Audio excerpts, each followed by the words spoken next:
Baik, selamat sore Bapak Ibu sekalian, partisipan untuk webinar hari ini. Selamat sore juga untuk speakers kami. Ada Pak Jeff Kristianto selaku Komite Penguatan Kapasitas dan Ekonomi Inklusi dari Apindo. Ada Mr. Yu Baijans selaku buyer internasional yang sudah kita invite hari ini, dan juga ada Bapak Eric Lex Donald selaku Ketua Umum dari Asosiasi Pengusaha Inovatif Kreatif Indonesia. Terima kasih untuk Bapak Ibu yang sudah bergabung hari ini pada Selasa 29 April 2025. Tujuannya adalah dari webinar hari ini kami berharap bisa memberikan informasi kepada Bapak Ibu seperti tips sukses untuk mengikuti business matching, strategi memperkenalkan produk ke pasar Eropa dan global, dan juga cara membangun relasi bisnis dalam jangka panjang. Semoga apa yang kita harapkan hari ini bisa menjadi bekal untuk Bapak Ibu untuk bisa ikut dan berpartisipasi di business matching yang akan datang, terutamanya di DMI Expo. Baiklah, tanpa berlama-lama, izinkan saya dulu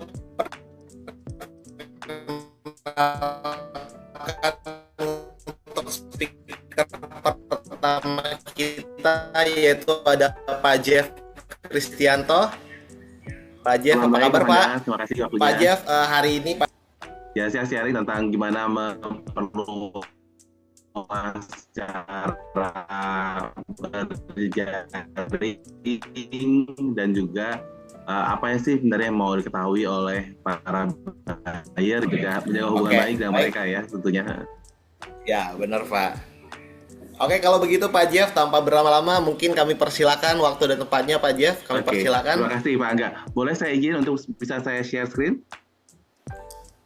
Ini belum boleh, bisa Pak. Share screen sendiri. Boleh saya share screen sendiri aja? Oke, baik Pak. Ya, untuk melakukan aksesnya ya.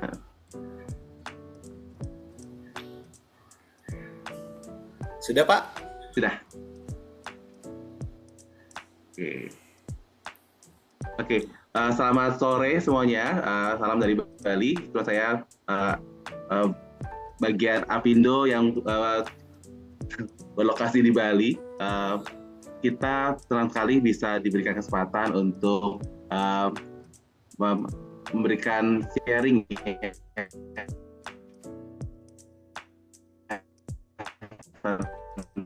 bagaimana pentingnya networking dalam dan business matching ya. Saya mau mewakili Ibu Sita Kamdani ya. Hari ini tidak bisa menjadi narasumber, diwakili oleh saya dari komite. Langsung aja nih, di bulan Oktober ya, akhir Oktober sampai November ya kalau salah. Nah, seringkali ketika kita pameran, kita tuh seperti ini nih posisinya.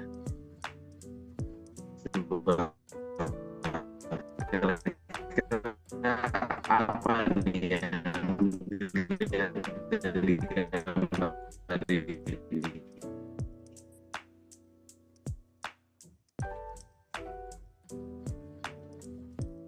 kita pameran mau gimana?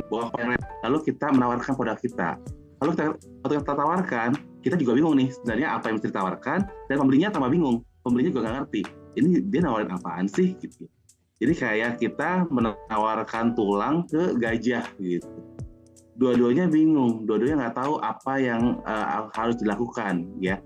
Nah, ini sering banget terjadi ketika kita mengikuti pameran dagang.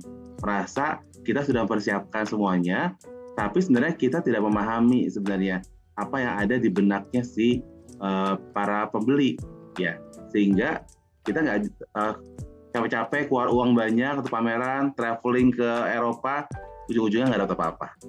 Nah, kalau kita lihat apa yang dipikirkan, nah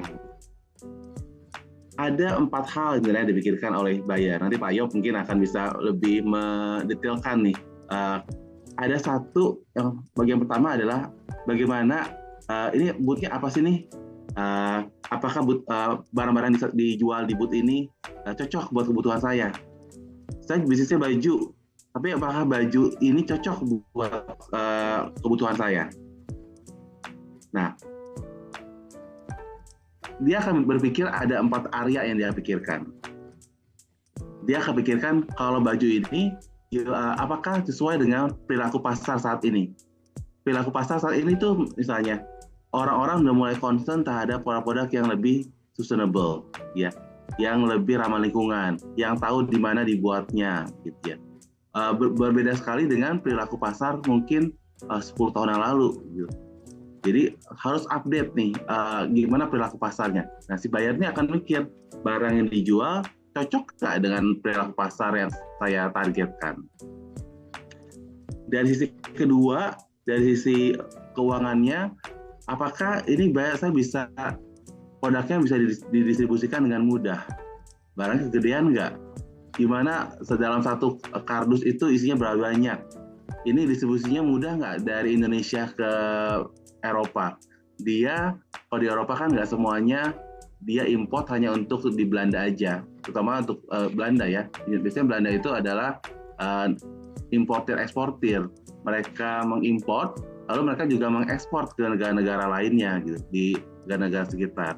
Nah, mereka harus memikirkan bagaimana distribusinya ini akan lebih gampang, dan bagaimana kita ini sebagai eksportirnya bisa ngebantu agar cara distribusinya lebih baik. Misalnya, cara packagingnya kita kayak apa, satu dus itu isi berapa, mudah nggak pelacakannya, itu akan menjadi sangat lebih detail.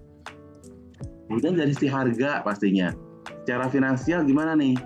Masuk nggak harganya dengan cost-nya saya? Kemahalan nggak gitu ya? Apakah kemurahan? Ataukah ini harganya bagus tapi nggak cocok untuk target pasarnya saya? Target pasar saya tuh lebih ke middle low. Saya nggak cocok nih untuk jual barang yang seperti ini. Ya. Jadi ada sisi yang ketiga. Sisi yang keempat, dia juga memikirkan apakah produk ini sesuai dengan konsepnya dia. Setiap pebisnis itu pasti punya konsep, punya gaya yang ingin ditampilkan atau identitinya dia. Nah, apakah gaya yang kita tawarkan itu bisa masuk? Dia bisa terinspirasi sehingga dia bisa kembangin ke dalam bisnis dan produk lainnya dia. Ya, itu ada beberapa hal yang ada di pikirannya para buyer ketika mereka memutuskan untuk ngobrol dan melanjuti dengan para eksportir. Nah, kalau kita lihat untuk Eropa, teman-teman pasti sudah hafal ya. Eropa kan ada 4 musim ya, dan setiap musim itu pasti akan membutuhkan produk yang berbeda. Nah, kalau di spring itu Maret sampai Mei, dia kira-kira dia akan butuh barangnya kapan? Barangnya seperti apa, warnanya seperti apa.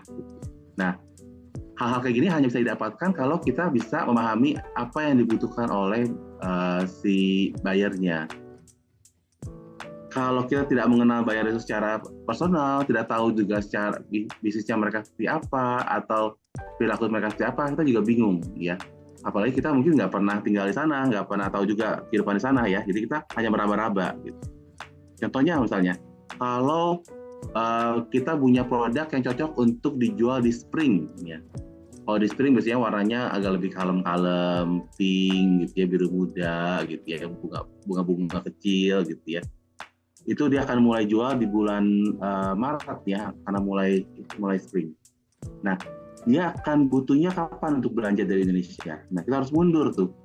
Kalau start retailnya di bulan Maret, berarti Februari dia harus stoknya udah ready, udah siap, udah masuk di gudangnya mereka.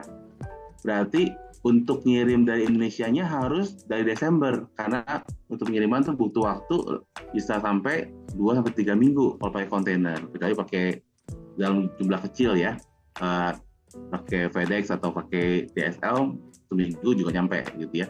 Tapi kalau pakai kontainer butuh waktu sebulan atau 2 bulan. Ingat juga Desember itu nanti akan ada masalah dengan Christmas ya. Apakah nanti kalau nyampainya di Desember akan kena delay, ya itu harus dipikirkan dulu.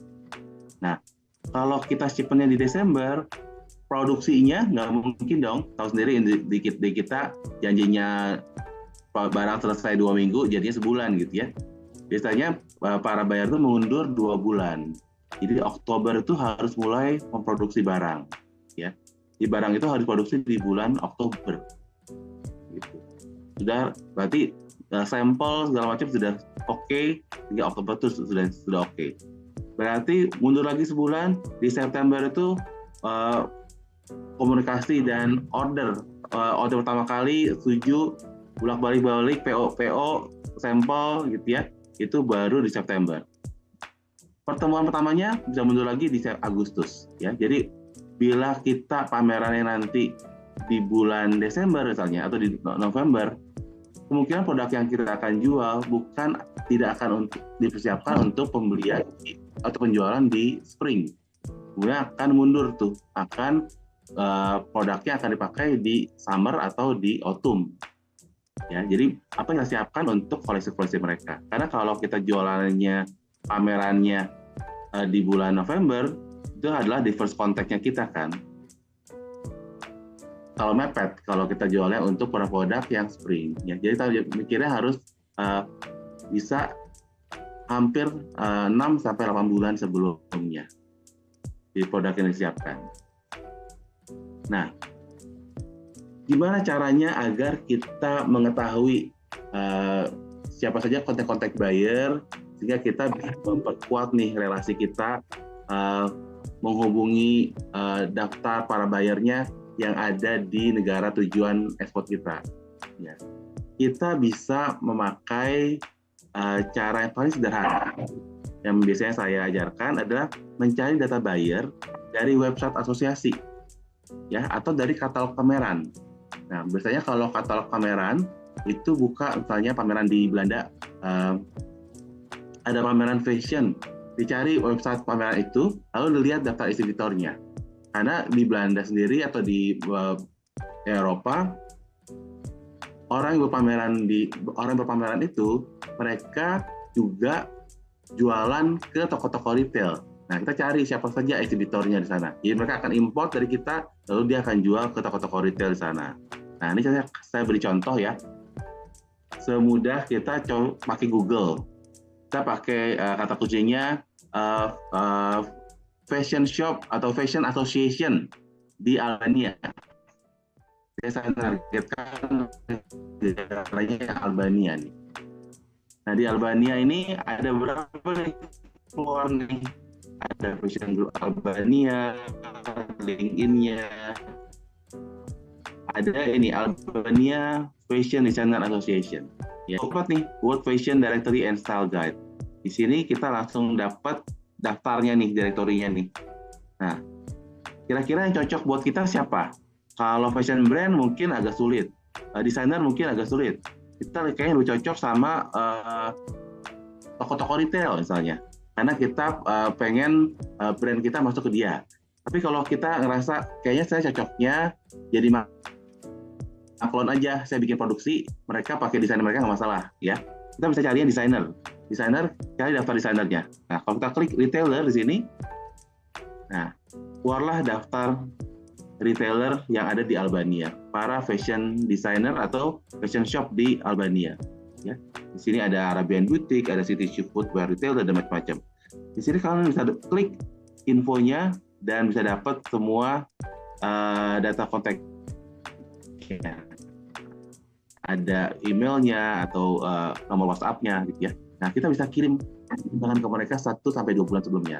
Jadi kalau mau pameran di bulan November, saya anjurkan untuk menjalin hubungan kontak berjejaring itu 2-3 bulan sebelumnya. 2 bulan sebelumnya sudah kirim email, sudah kontak ke mereka, lalu dari 100 email pasti ada 2-3 email yang akan nyangkut gitu ya.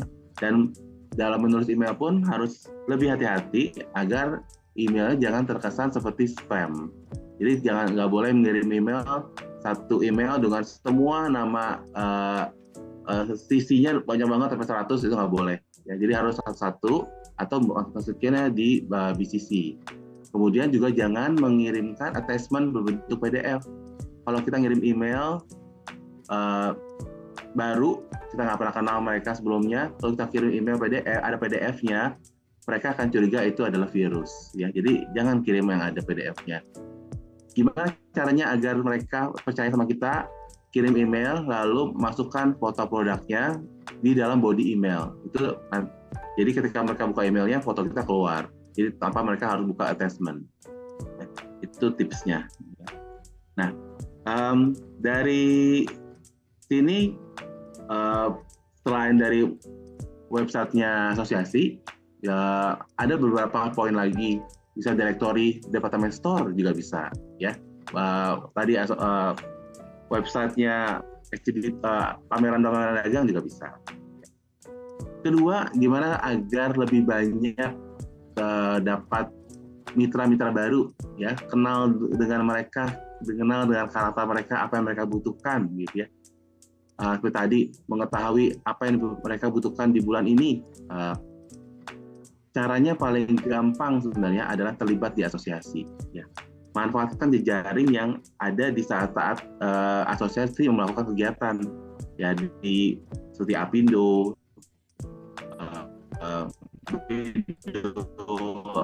Indonesia Christian Chamber atau HIMKI, dan macam-macam. Di sini banyak banget asosiasi profesi, ya. Ini contohnya di foto sini, ini ya, dan di dia kita bertemu dengan beberapa asosiasi di India, sehingga kita dikenalkan dengan beberapa pengusaha-pengusaha di sana.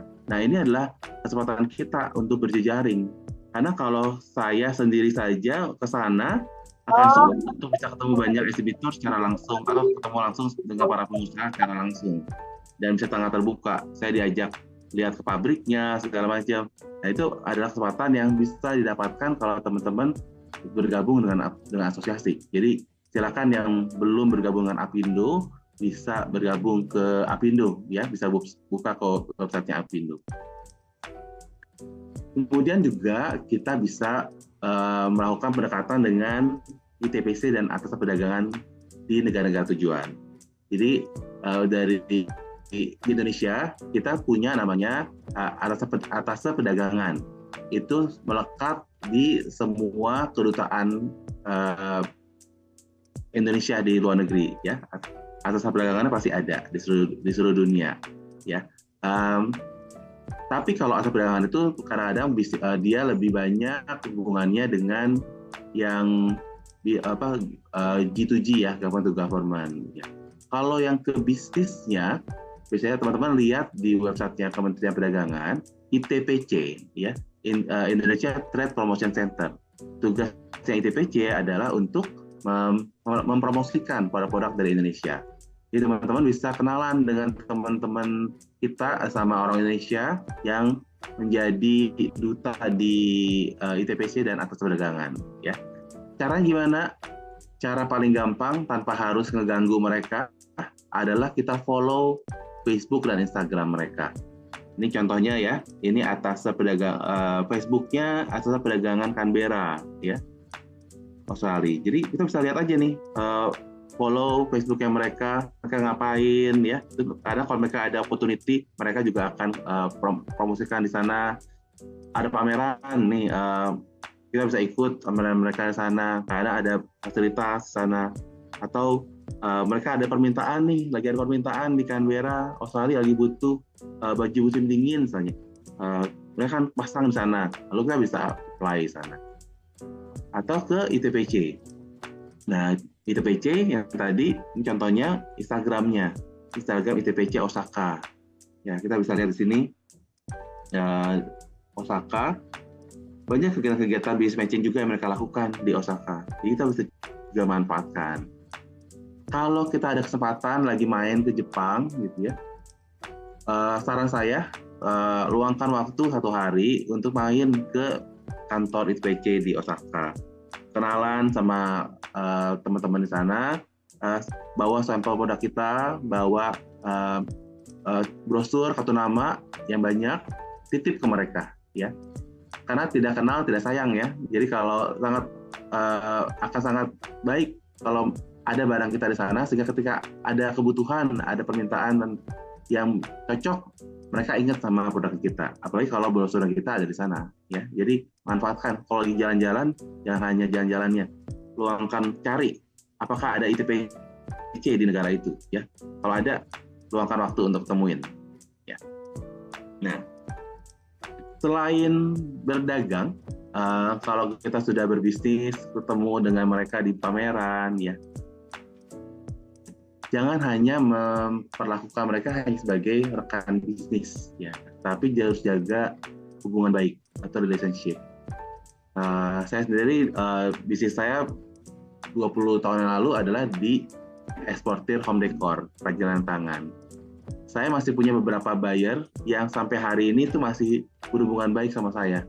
Mereka masih kontak saya kalau mereka ke Bali, walaupun saya udah nggak lagi bisnis di home decor, tapi mereka tetap berhubungan baik dengan saya gitu. Jadi kita malah jadi kayak teman. Kalau saya ke negara mereka juga nemuin gitu ya. Jadi hubungannya nggak lagi hubungan antar buyer dan supplier, tapi udah antar manusia gitu. Nah, karena sebenarnya ketika orang berbisnis, orang lebih senang bisnis sama orang yang dia merasa nyaman berkomunikasi atau berhubungan baik. Nah, kalau bisa temui secara fisik, ya. Kalau dia lagi datang lagi ke Indonesia, ya, ditemuin, ajak minum, ajak makan, ya.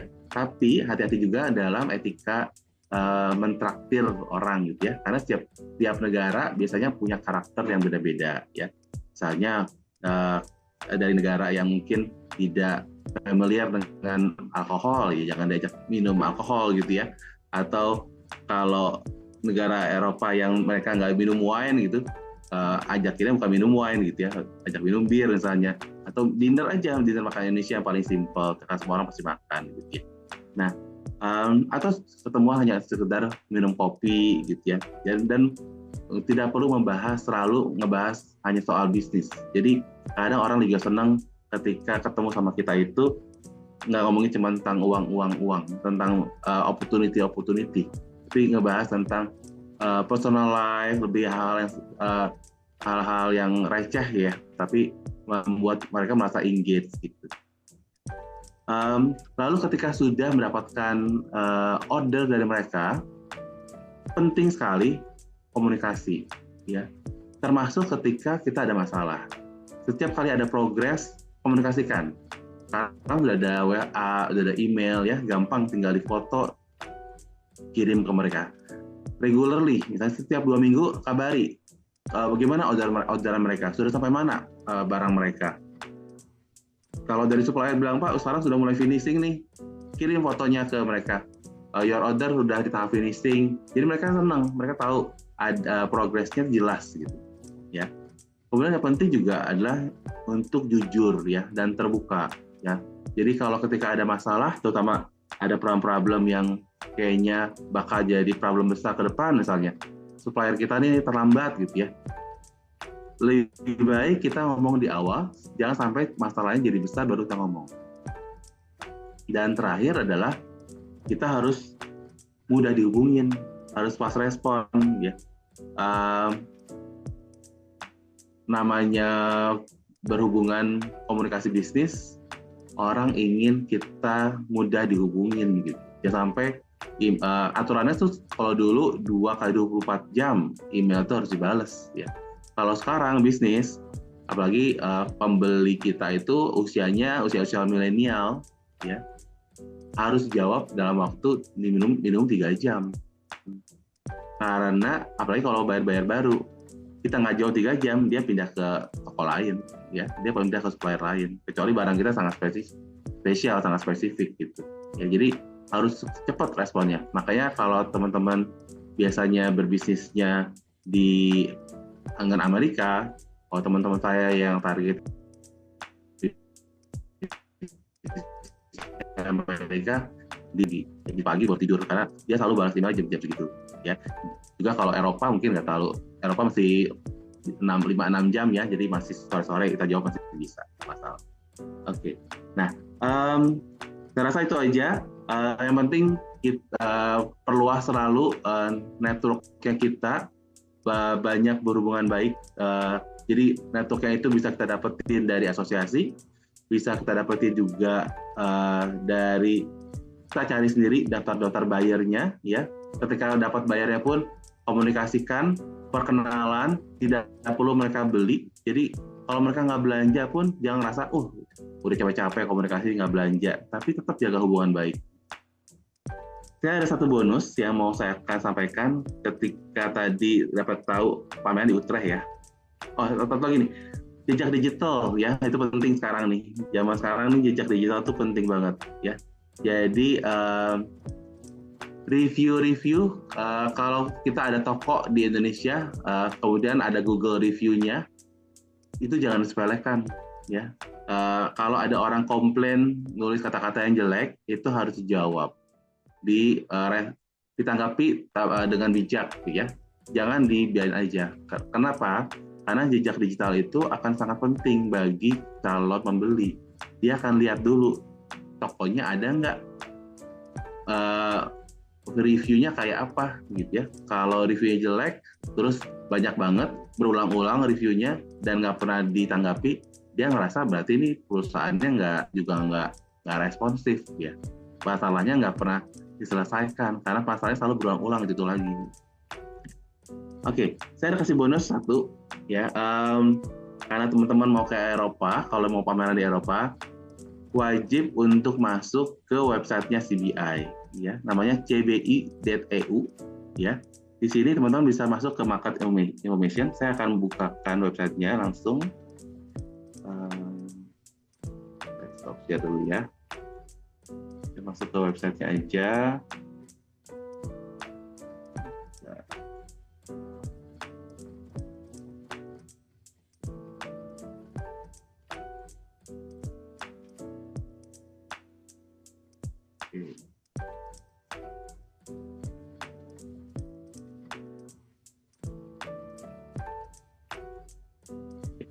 Di sini teman-teman bisa lihat masuk ke website CBI, cbi.eu, lalu klik ke Market Information.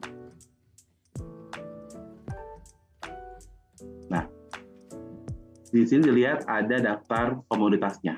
Jadi kalau teman-teman bisnis di fashion, masuk ke apparel, kalau di komoditas ada kopi, honey, ada grain, natural ingredient untuk kosmetik, ya kayak essential oil, segala macam, spices, kakao, ya, fresh fruit, home decoration, home textile, kemudian juga ada tourism juga. Jadi kalau yang dari sektor pariwisata juga bisa masuk ke sini. Nah, kalau kita buka di sini misalnya home decoration and home textile,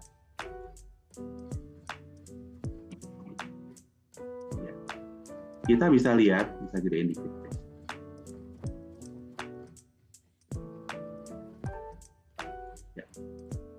Ya, kita bisa lihat sini ada beberapa artikel yang kita bisa baca, ya. Apa demand-nya, apa trennya kayak apa, requirement-nya. Ya, jadi kalau kita mau bawa barang ini, mau barang sarung bantal misalnya, apa sih ada aturannya nggak sih untuk bisa masuk ke negara Eropa? Ya, requirement-nya ada di sini, kita bisa baca. Terus ada juga analisa trennya, yang lagi trennya kayak apa. Kemudian juga di sini akan ditulis juga tentang negara mana kompetitornya, siapa saja pembeli-pembeli utamanya. Nah, itu kita bisa baca. Nah, di sini akan lebih detail lagi nih kalau home textile, home decor, dan home textile. Banyak nih. Misalnya, home decoration ada basketry, ada candles, ya. Kalau home decoration ada notebook, ada plant pot, garden, dan macam-macam. Contohnya kita sekarang bawa keranjang rotan gitu ya. Kita masuk ke basketry.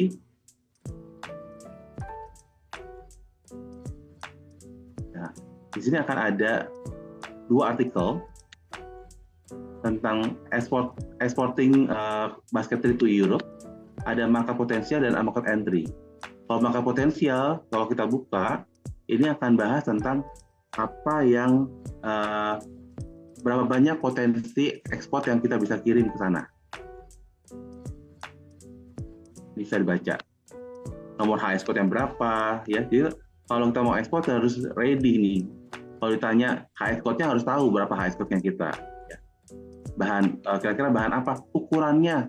Kalau kita mau jualan sarung bantal, berapa sih standarnya ukuran sarung bantal yang cocok gitu? Itu harus tahu. Selain kita nanya langsung ke buyer kita ya, kita juga bisa review, cari datanya dari sini. Ya, di sini kita bisa lihat juga seberapa banyak orang Eropa tuh mengimpor keranjang dari negara mana saja, gitu ya. Negara-negara mana yang paling banyak mengekspor. Ini kita pakai untuk menentukan target buyer yang kita cari. Ya, misalnya di sini yang paling banyak itu leadingnya dari tahun ke tahun yang adalah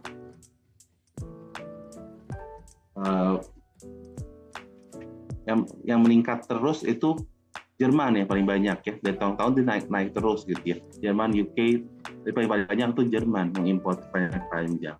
Belanda ada tapi mesti di bawah Jerman dan Inggris gitu ya. Nah ini kita bisa baca kayak gini sehingga panduan kita. Nggak bisa bahasa Inggris, jangan khawatir, nanti bisa pakai ChatGPT ya, atau pakai Google Translate untuk permudah ya. Oke, saya rasa itu aja. Nanti bisa dikulik-kulik lagi untuk website-nya. Nanti silahkan dicari dan pelajari sendiri. Terima kasih. Saya kembalikan ke Angga. Baik, terima kasih Pak Jeff. Sangat menginformasikan sekali tadi materi dari webinarnya dari Pak Jeff. Mungkin saya bisa bantu untuk summary-nya ya Pak. Ada beberapa poin tadi yang saya tangkap dari Pak Jeff, yaitu dengan topik bagaimana sih peran koneksi dalam meningkatkan peluang bisnis ekspor. Nah, sebelum memulai ekspor, dari Pak Jeff menyampaikan bahwa kita harus terlebih dahulu mengetahui produk yang kita tawarkan dan juga target buyer yang dituju. Dan juga sebelum kita melakukan ekspor ke negara tujuan ataupun negara yang dituju, ada 4 hal yang harus kita perhatikan sesuai dengan kebutuhan dari buyer tersebut. Yang pertama yaitu bagaimana perilaku pasar saat ini ataupun tren pasar di negara tujuan. Yang kedua, apakah produk tersebut bisa didistribusikan dengan mudah di target pasar yang dituju. Yang ketiga, secara finansial apakah sesuai dengan target yang sudah dipatokkan oleh si buyer tersebut. Dan yang terakhir, apakah produk bisa menginspirasi buyer. Nah, itu tadi ada 4 hal yang harus kita perhatikan dari persepsinya buyer. Dan juga ada beberapa tips dari Pak Jeff yang sudah sampaikan tadi selaku kita sebagai eksportir, yaitu yang pertama, mengetahui kebutuhan produk sesuai seasonal di negara tujuan. Yang kedua, itu harus memperhatikan time cycle yang terencana, mulai dari proses ekspor, mulai dari proses produksi, ekspor sampai didistribusikan di negara tujuan. Dan juga yang ketiga, memperbanyak koneksi dengan melakukan research buyer di negara tujuan. Yang keempat, terlibat di asosiasi untuk membantu akses dan informasi ekspor-import. Yang kelima, ada kenal dekat dengan ADAC ataupun ITPC di negara tujuan. Cara termudahnya itu kita bisa mengakses melalui sosial media dan juga aktif di sosial media ADAC dan ITPC negara tujuan tersebut. Dan yang terakhir, harus membangun relasi yang baik, bukan hanya dagang saja, karena pada hakikatnya buyer pun ingin berhubungan bisnis dengan partner yang membuat mereka nyaman. Kurang lebih seperti itu. Benar Pak Jeff? Ya, terima kasih sangat menginformasi. Iya. Bagus rangkumannya. Sama-sama Pak. Sebelumnya ketua kelas kayaknya kalau atau SMA nih. Seperti itu ya Pak. Oke. Bapak Ibu, tadi sudah kita dengarkan webinar ataupun paparan dari Pak Jeff. Untuk Bapak Ibu yang ingin bertanya atau punya pertanyaan untuk Pak Jeff, materi dari Pak Jeff, bisa mempertanyakan di kolom komentar. Nanti di akhir webinar kita akan membacakan komentar dari Bapak Ibu.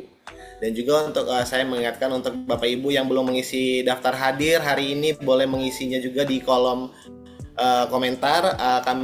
Teman kami ataupun tim kami sudah mencantumkan link untuk daftar hadirnya. Dan jika Bapak Ibu ingin mengetahui informasi lebih lanjut mengenai webinar ataupun informasi mengenai DMI Expo, Bapak Ibu bisa join di WhatsApp group yang sudah kami tautkan juga linknya di kolom komentar.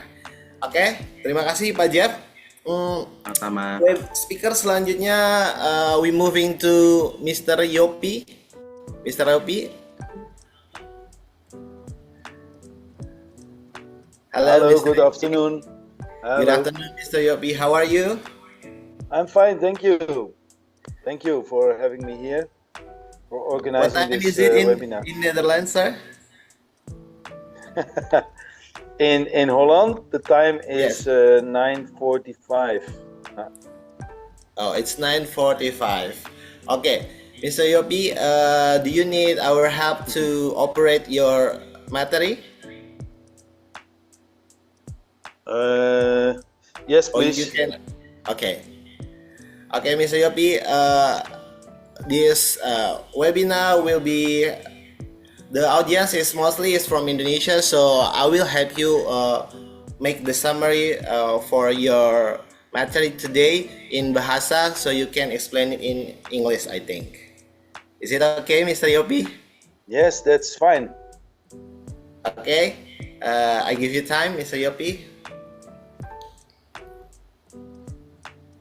Yeah. So it's about the connection with the global buyers. Yeah. I'm speaking on behalf of the buyers in Holland. Yeah, and what's very important, I already hear Mr. Jeff talking about that communication is very important. Yeah, so communication is important in all cases. Yeah, communication to your workers, communication to your buyers. Yeah, and make sure the communication is clear. Yeah, make sure you put everything what you agree with the customer, that you put it on paper. Yeah, make an agreement with the customer. If you make a phone call, or if you have a video call, if you have a meeting, a Zoom meeting, make sure you put it back on paper, and you confirm to the customer after you have this conversation. You repeat it and make sure you put it on paper. Yeah, so then you avoid to have miscommunication. So connecting to global buyers, I think LinkedIn is one of the very good social media. It's a business media you can use to connect to potential buyers. With LinkedIn, you can, for example, investigate first who is the right person, who is the right person to connect to within a big company. Yeah, for example, Verstegen is a big company in Holland, and they are famous for the spices, and the company is in Rotterdam area. So you have to know who is the buyer, who is responsible for buying the spices, and sometimes they have multiple more buyers for different spices. Yes, so it's good to find out first, who am I talking to? Yeah, so this is very important, to connect to buyers. Why are buyers excited about DMI? Good question, by the way. Yeah, this is the interesting thing I want to share. I think it's very important. I was in the DMI Expo 2024, and some of the exhibitors, all the exhibitors are very enthusiastic, very friendly, very open to talk to the buyers, and that was great to experience. What I want to say is how can we, I would change the question, how can we as the Indonesian sellers, Indonesian companies, how can we interest more buyers for a DMI Expo? Yeah, it's in the same line of this question, this phrase. So I think it's very important to have a good range of choice in suppliers. So if there is only one company representing coffee, for example, yeah, the point is the buyer will be less interested to come to Utrecht because he only have choice. He doesn't have choice. He only have one. There's only one company represent coffee. So if he's specifically coming and with the interest for coffee and buying coffee, he needs to have a choice. So at least make sure there's maybe 5 or 6 different exhibitors with different items, different products, but with coffee, for example. Yeah, if you have fashion, at least you need 6 to maybe 10 exhibitors, or maybe even more, to present their products in the area of fashion. So if someone is interested to come, they need to have a big range of choice. Yeah, and it's also about quality. Yeah, you need to show quality. As far as I can say, mostly it's not about the quality, but sometimes I meet people who wants to do export, and they only have a small selection of fashion, and they say this is only one item because it's unique. Yeah, but a buyer wants to buy maybe 1,000 pieces or 500 pieces. Yeah, they want bigger quantities. Yeah, and they want to know what is the price if I buy 1,000 pieces. So a good range of products and a good range of choice. Yeah, you need to have more companies next to each other in the same range, and that's I think can be making the DMI Expo more interesting for buyers. And what I also noticed is some of the exhibitors, they offer 20 different items.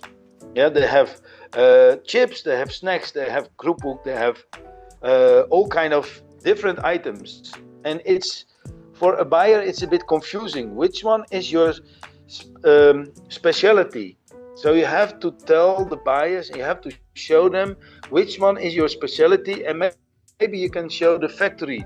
Look, for the Indonesian market, we already make 500 ton per month, for example. Yeah, so you can show the quantity what you already make in Indonesia, what you already produce, and now you can say we are upscaling, and then we are ready for export. So to show your in a presentation, maybe you can show your company, how do you produce, all kind of things like that. It's good not only to show the product, but also the process behind the product. So the buyer will be interested first in the story, and second in is your company big enough to fulfill my needs in quantities.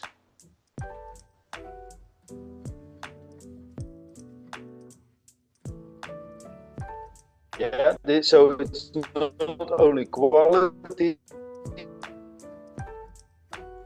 but it's also quantity. HACCP kind of connecting certifications. Yeah, bio is also very important. Yeah, so in every area you need certification. So make sure you connect to this and you're ready for this. What global buyers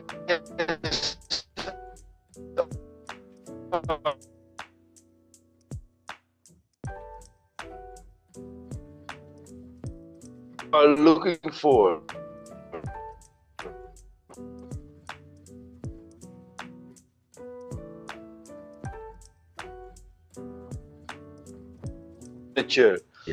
So I think this has always been a good market, and also with furniture, for example, or handicraft or small furniture, I think it's very important to show a bigger range than last year. I think there were only 2 exhibitors with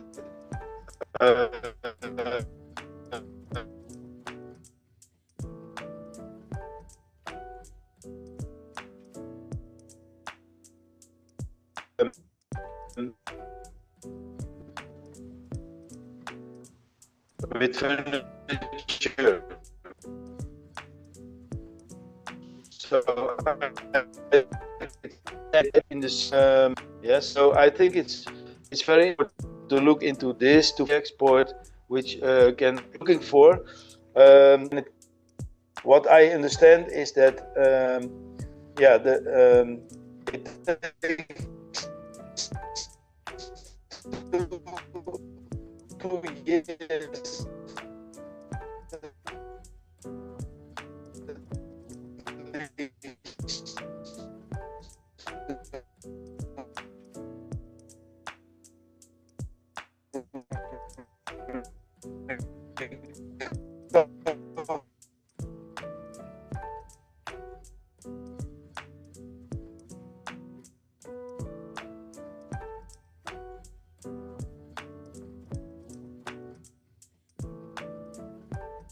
The right buyers, we also need to know what are the exhibitors, what are they presenting, who are you looking for. So I'm curious which exhibitors will be exhibiting this year to find out. But you should come up with a good, also with a good factory, with a good representation of your factory. Yeah, so make sure you can show that in your factory you can make, for example, shirts for men, and you can make them in a big quantity, and the quality is good, or maybe you can make something customized. I don't know. So it could be an interesting item. We can try to find buyers for you. This is a couple of areas, but maybe there is a suggestion from people later on. Let me know. How to adapt and succeed? Yeah, that's a good question. How to adapt is, as for me, it's important to learn Bahasa in a better way. And for the Indonesian people, I think it's very important to speak English. Yeah, make sure you improve the way you speak English, and I'm also trying to improve myself daily. So that's one thing. And the other thing is, it's not the way you dress. I think I like the batiks when they wear it in an official way. Batik is a beautiful way of dressing, but we are used to shake hand, look each other in the eye, ask them who are you, what are you doing, and tell them who you are and what you are doing. So this is the first meeting, yeah, and make a good impression. And I know the Indonesian people are friendly and kind, so this is not a problem for the Indonesian people. But I think to adapt is also to know. I hear Jeff speaking, Mr. Jeff speaking about that you are clear and making a good conversation, making good connection, communication, and I think it's also good to fill in an Excel sheet and make sure all the products is there, the description is there, that everything is complete. And the same is on your products. Make sure it's not only in Bahasa Indonesia, but it's also in English, so the people can see what is inside of the packaging. For example, what is the size, what is the weight, what is the items, the description of the items inside. So all things must be also translated in English. So it's available for everyone. So how to adapt and succeed? To succeed is, I think, if you have a good business running already in Indonesia, I think then it's a good moment to step out and start to do export. And how to succeed is from the start. It's the communication is very important, and make sure you are clear in the way you communicate to the customer, and make sure that you understand the customer. So listening and asking is very important. If you're not sure, ask again. Just ask again. It's no problem. Yeah. If you have to ask 3 times, no problem. Just to make sure that you understand and repeat what the customer said. Oh, if I understood well, do you mean you need 100 tables in teak, finished with a transparent finish, and in carton box packaging? So you repeat what he said, and then he knows you are right or wrong. Yeah, he can answer. I see also the sign here, build brand. Yeah, it's how to succeed. You can also succeed by building a brand. Many customers want to have their own brand, and the brand will be put on the product, on the packaging. So you can also offer him, we can do the complete branding for you. So the customer already knows how he wants his name or his logo or brand on the packaging or even on the product. But let them know that you understand about branding. Yeah, so branding is a very important part of the process of production and the finishing process of production and the packaging. The packaging should be according to maybe their wishes. Yeah, you can tell them, hey, this is my packaging now, but if you order, we can do the packaging according to your wish, according to your logo, in your colors. Yeah, so you make it more custom made to the customer, and it's easier for the customer to connect to you because you do something special for him. Yeah, if you want to have special packaging or maybe even double wrapping or whatever the customer wants, you tell them, okay, we will arrange this for you. We will make it happen. Yeah, so I think it's very important to do to build a brand, and you can build your own brand and push it in the market. That's also one part, but you can also listen to the customer, and mostly the bigger companies, they have their own brand. They maybe don't need your brand, but you can make his own brand. Yeah, or you can create it with him. So walk with the customer, and so talk with the customer and walk with the customer. That's how I say it. So you talk with him, you listen to him, you ask questions, you get to know each other, and walk with him. So walk along. Make sure he feels comfortable that you are the one who can fulfill his requirements. So this is what I want to tell about this subject. Yes, let's build something together. Let's build something great together. I think, yes, of course. This is what we are aiming at with the expo. So the people should discover that Indonesia is magnificent. Yeah, so Indonesia is beautiful. Indonesia's people are beautiful, and the products they make are of good quality. Yeah, and not too expensive. So I believe we can make something great together, but we need each other. Yeah, we need a good buyer is lonely when there is not a good seller. A good seller is lonely when there is not a good buyer. So this is a very old principle. So we need good matches. So the point is, we need to challenge and we need to tackle all the issues, keeping the buyers from coming to the expo. So we need to invite them and make sure we have a good range of choice, a good range of suppliers at the exhibition. Yeah.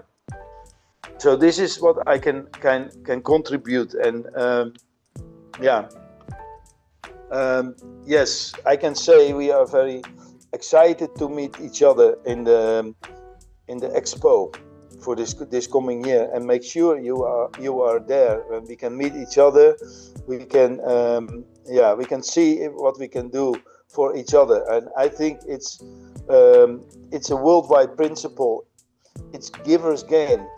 So if I give to someone, it will be always give fruit to someone else also, or it will come back in some way. So to give to each other a connection or a buyer, or maybe even pass on an order, can be fulfilling for many people. Yeah, so I believe in DMI Expo, and I hope you can get there and exhibit your products and show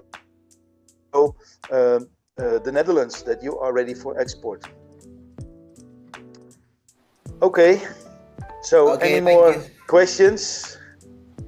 I think that's it, Mr. Yopi. Thank you so much for your presentation. I think that's helped a lot and Yes. give so much information to the audience right now. And maybe Okay. I will help you to make the summary in Bahasa for this audience. Okay. Jadi Bapak Ibu, rangkuman dari yang tadi apa disampaikan oleh Mr. Yopi, yang pertama sekali dinotis sama Mr. Yopi adalah bangun komunikasi yang baik dengan calon buyersnya. Dan tips yang paling pertama disampaikan ialah catat semua apapun yang sudah kita sampaikan ataupun komunikasi kita dengan buyers. Nah, tadi ada beberapa poin yang sudah disampaikan oleh Mr. Yopi, yaitu bagaimana supplier ataupun eksporter bisa menarik buyers melalui DMI Expo. Jadi sekedar informasi Bapak Ibu, Mr. Yopi ini adalah salah satu buyers kita juga yang kita hadirkan di DMI Expo 2024 tahun lalu. Jadi beliau sudah memiliki pengalaman mengenai DMI Expo. Nah, kenapa DMI Expo menjadi platform yang baik untuk calon eksporter dan juga buyers untuk ketemu di business matching? Karena menurut Mr. Yopi di DMI Expo itu punya banyak pilihan dari suppliers ataupun exhibitor, dan juga banyak produk-produk yang bisa menjadi pilihan untuk calon buyers untuk bekerja sama dengan calon eksportir. Dan ada beberapa tips juga bagaimana cara menarik buyers internasional melalui business matching. Yang pertama itu dengan adanya story dari produk, yang dimana Bapak Ibu juga harus mempersiapkan story dari produk yang Bapak Ibu sampaikan, sehingga bisa menarik dari calon buyers untuk mengetahui lebih lanjut ataupun interest dengan produk Bapak Ibu. Yang kedua, apakah perusahaan Bapak Ibu cukup besar untuk memenuhi kebutuhan dari si calon buyers? Dan juga pastinya perusahaan Bapak Ibu harus memiliki sertifikat yang mumpuni untuk melakukan ekspor impor. Nah, apa sih yang dicari oleh buyers menurut Mr. Yopi? Ada beberapa kategori produk yang di highlight tadi, seperti sustainable fashion, terus home goods decor, organic food, paket pariwisata, dan juga cultural experience. Tapi ada beberapa produk yang di highlight oleh Mr. Yopi tadi yang memiliki high demand ataupun permintaan tinggi di negara tersebut. Yang saya maksud di sini Holland ataupun Netherlands, yaitu coffee dan handicraft dan juga spices. Bagaimana bisa beradaptasi dan sukses dalam ekspor produk? Tadi yang disampaikan Mr. Yopi yaitu dengan menggunakan bahasa yang baik yang dapat dimengerti oleh calon buyers juga. Yang pastinya disarankan kalau calon eksportir juga harus bisa ataupun mumpuni untuk berbahasa Inggris, karena bahasa Inggris mungkin menjadi bahasa internasional yang bisa dapat dimengerti oleh calon buyers internasional juga. Dan yang kedua, memiliki data yang lengkap tentang produk untuk dipresentasikan kepada calon buyers. Yang ketiga, yaitu penawaran yang fleksibel kepada calon buyer seperti packaging, custom produk, dan lain-lain. Dan yang terakhir yaitu menyampaikan kepada buyers kapasitas yang jelas tentang produk Bapak Ibu. Kurang lebih seperti itu summary-nya ataupun rangkuman dari presentasi yang disampaikan Mr. Yopi tadi. Thank you so much Mr. Yopi for your presentation. Some of question for you in the last of webinar. So we gonna move on to Mr. Eric. Thank you so much, Mr. Yopi. You're welcome. Pak Eric, siap Pak? Pak Eric. Ya, halo. Ya. Selamat sore. Halo Pak, gimana Pak? Baik, Apa kabar Pak? Sudah siap baik, Pak? siap, siap. Oke, baik. Kalau begitu langsung saja boleh kami serahkan waktu dan tempatnya untuk Pak Erik. Oke, baik. Tes suara dan apa yang ada di layar semoga bisa terlihat di layar saya bisa terlihat juga di sana ya. Sekarang kelihatan ya?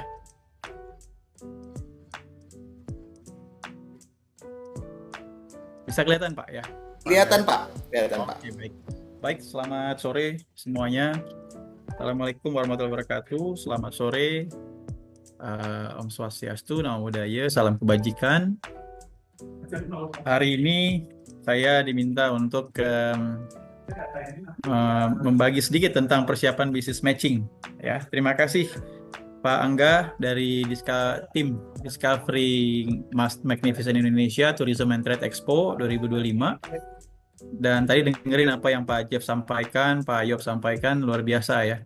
Dan saya namanya agak beda sedikit. Tadi J, Mr. Jeff, J juga Mr. Job. Saya kalau dari pakai J agak jerik jadinya ya. Kalau pakai NG jadi jering nanti. Oke, tapi agak beda sedikit ya. Baik, jadi ada beberapa hal sedikit aja yang saya lebih teknis nih untuk teman-teman semua untuk praktek ya. Jadi ada 3 hal. Yang pertama adalah persiapan untuk business matching itu soft copy paparan dan teknik presentasi. Dan setelah itu silahkan ada yang mau ditanyakan dari apa yang udah dipresentasikan. Nah, untuk business matching ada hal yang paling penting adalah berdasarkan pengalaman saya juga di Discovery Medicine Indonesia tahun 2024 adalah brosur atau suatu hal yang bisa disampaikan kepada potential buyers ya. Seperti ini yang sebelah kiri dari Central Group bisa dilihat 1 halaman cukup semua informasi. Yang kedua 1 halaman cukup menggambarkan produk inilah yang dijual ya. Yang satu jualan teh, yang satu jualan buah ya.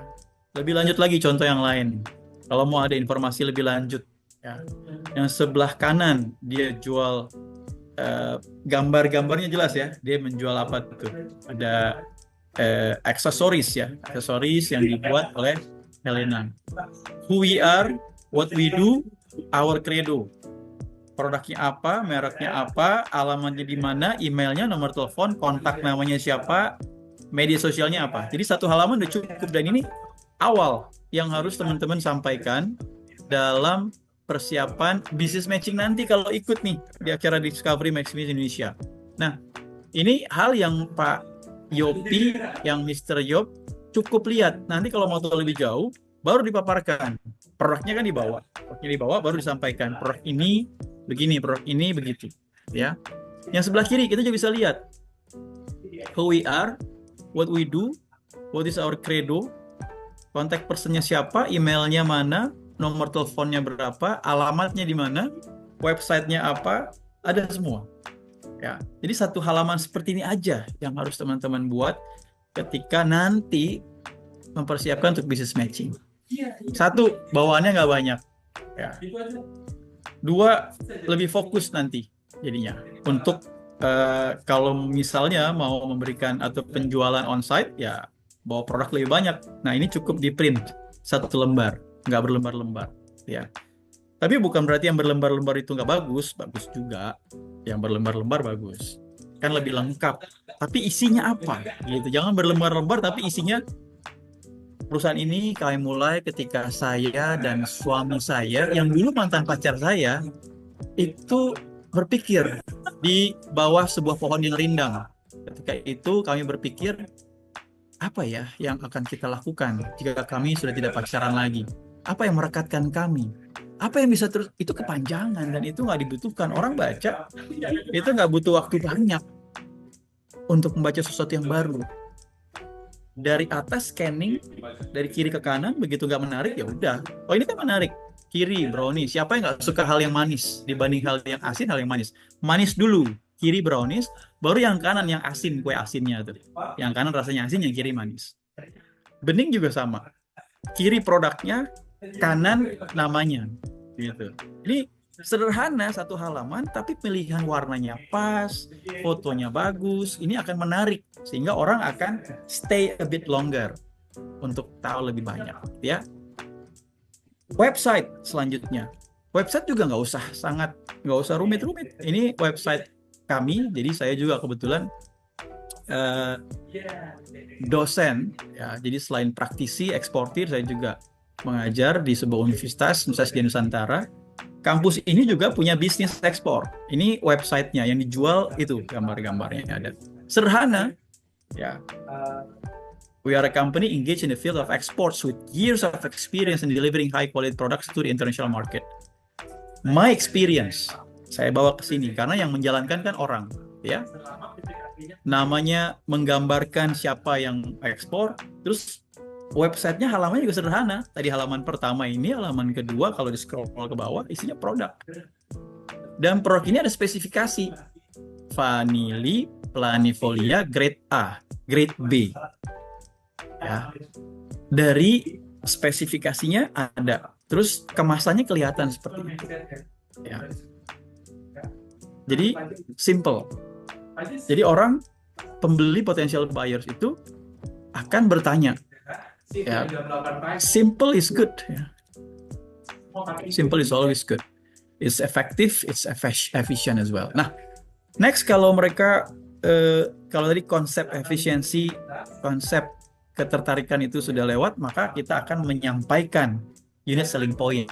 Ya, kita sampaikan unit selling point, USP. USP apa tuh? Sejenis Bluetooth? Sejenis apa yang buat simpan data? Bukan. USP is unit selling point. Jadi ini contoh, ya. Ini ada produknya.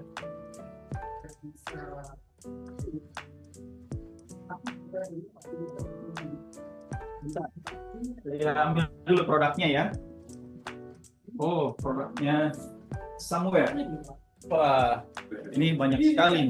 Tapi saya mau kasih contoh produk ini. Dia ada kelebihannya. Kelebihannya yaitu adalah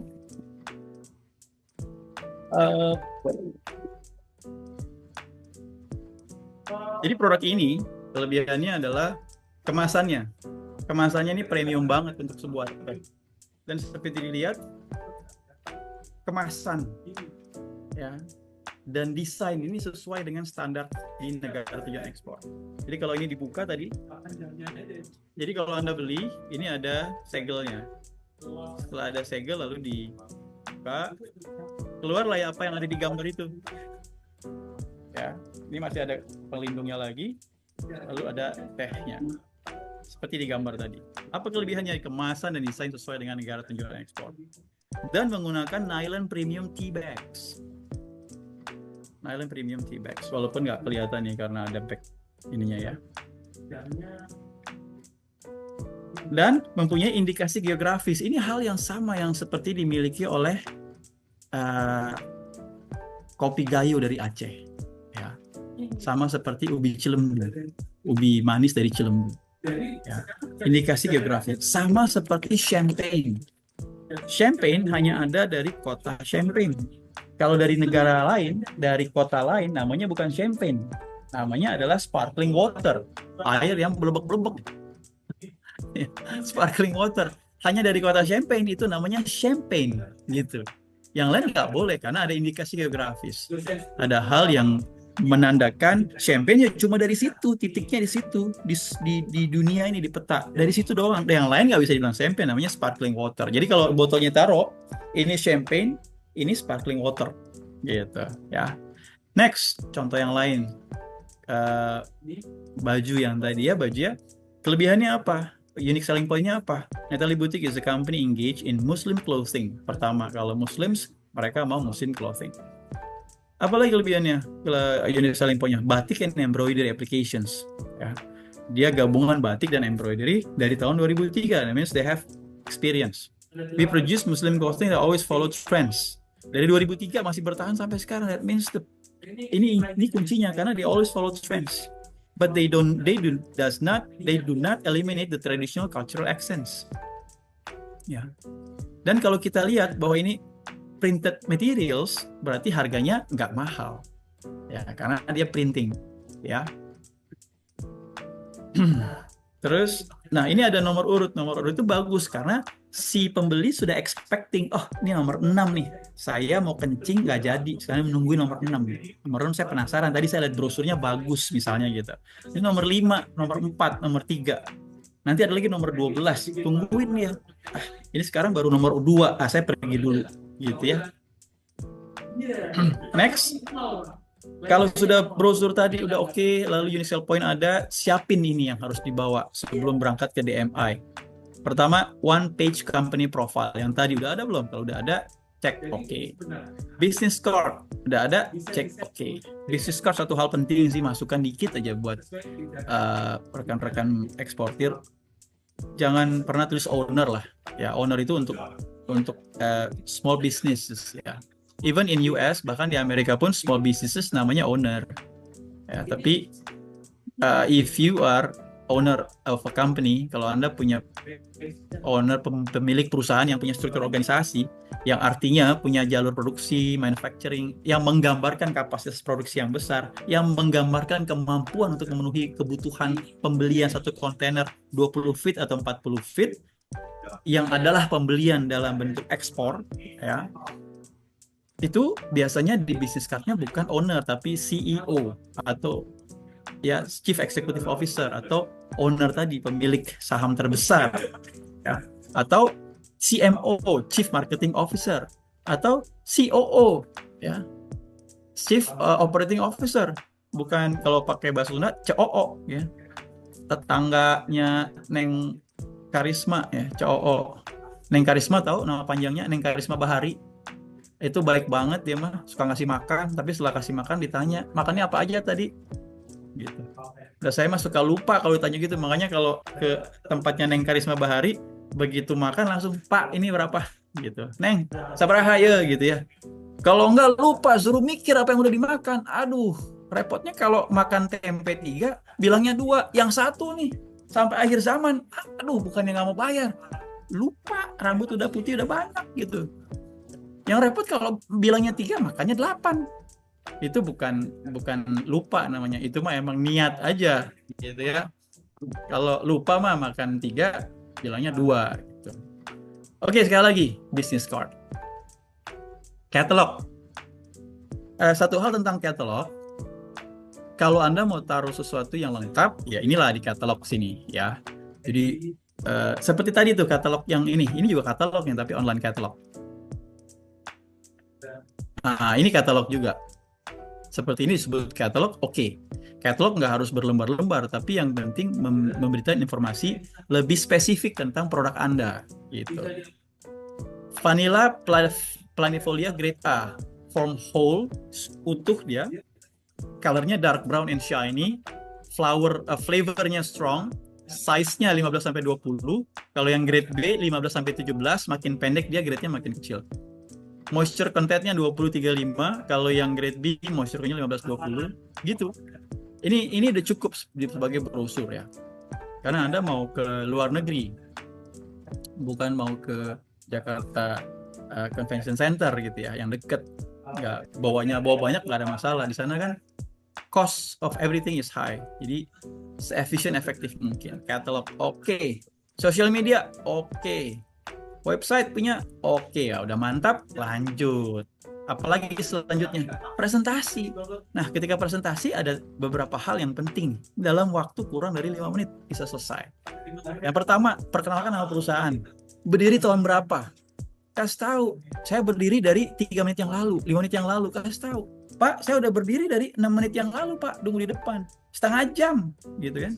Enggak, bukan gitu. Kalau gitu mah Anda kalah sama Nyonya Menir yang udah berdiri dari 1912. Ya. 1916 kalau nggak salah. Berdiri terus tuh. Dari masih muda, masih cenghar sampai sekarang udah ya. Tapi dia tahan berdiri kenapa? Karena minumnya jamu. Just kidding. Contohnya kayak gini. My name is Eric. I'm the CEO of Exporter of. Gitu ya.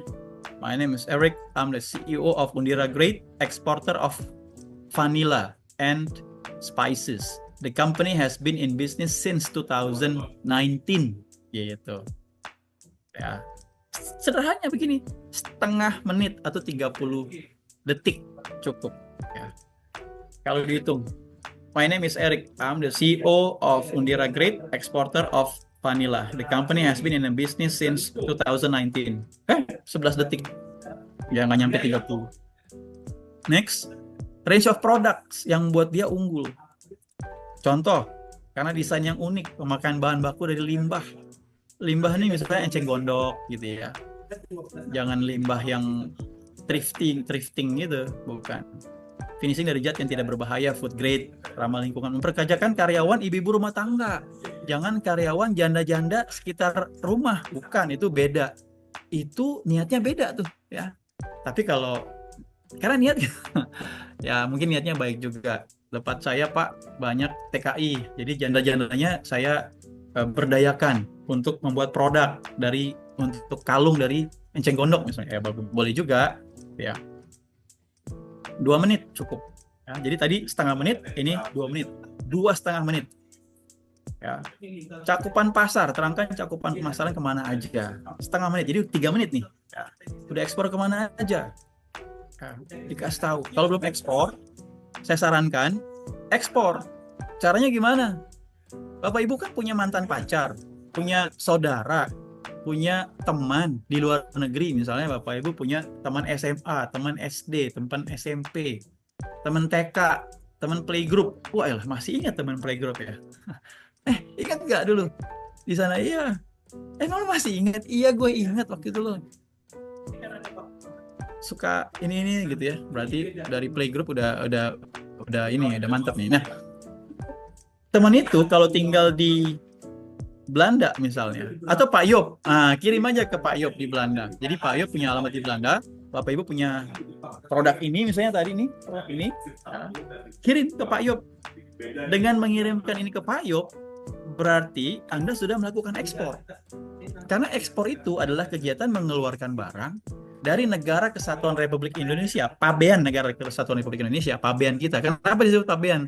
Karena kawasan Pabean bukan hanya di Soekarno-Hatta, bukan hanya di Tanjung Priok. Kawasan Pabean bisa juga di sebuah kawasan yang ditentukan oleh pemerintah sebagai kawasan Pabean. Contoh di Bandung, dekat Telkom, itu ada tuh kawasan Pabean yang memproduksi celana-celana cowok. Ya. Kawasan Pabean. Jadi kalau beli di dalam situ, harganya lebih murah. Karena dia nggak bayar pajak di sana. Ya, karena untuk ekspor. Begitu keluar dari kawasan Pabean dikenakanlah pajak. Gitu ya. Jadi kegiatan mengeluarkan barang dari kawasan Pabean ke negara tujuan ekspor. Gitu. Jadi kalau ini Bapak Ibu kirim pakai kantor pos satu kotak segini aja nih. Ini ngirim satu dus begini. Kirim satu dus ke Pak Yop, ke Mr. Yop di Belanda. Maka Bapak Ibu resi itu bisa dipegang sebagai bukti saya udah kirim. Karena itulah kegiatan ekspor, mengeluarkan barang dari Pabean Republik Indonesia masuk ke negara timur. Gitu. Ya. 3 menit tadi ya. Jadi bisa bilang bahwa locally we have sold our products in 3 provinces, Sumatera, Jawa, and Bali. Gitu. Export, we have exported our product to Netherlands. Gitu. Alat buktinya ada. Ya. Next, kapasitas produksi. Jadi 30 detik cukup untuk bilang kita udah ekspor kemana dan berapa besar kapasitas produksi. Kalau kapasitas produksi bilang aja we are able to produce up to 40 cube high feet container load gitu. Yang terakhir yang paling penting nih penutupnya. Produk saya solusi untuk, our product is a solution for. Gitu. Jadi 3,5 menit udah cukup tuh. Saya praktekin ya. Saya praktekin nanti. Misalnya ini ya. Ya, kita ulang ya dari awal ya. Sedikit nih. My name is Eric. I'm the CEO of Herbal Tea, exporter of fast-moving consumer goods. The company has been in the business since 2019. Our product has the superiority in its packaging and its taste because we cover tea with a nylon tea bag.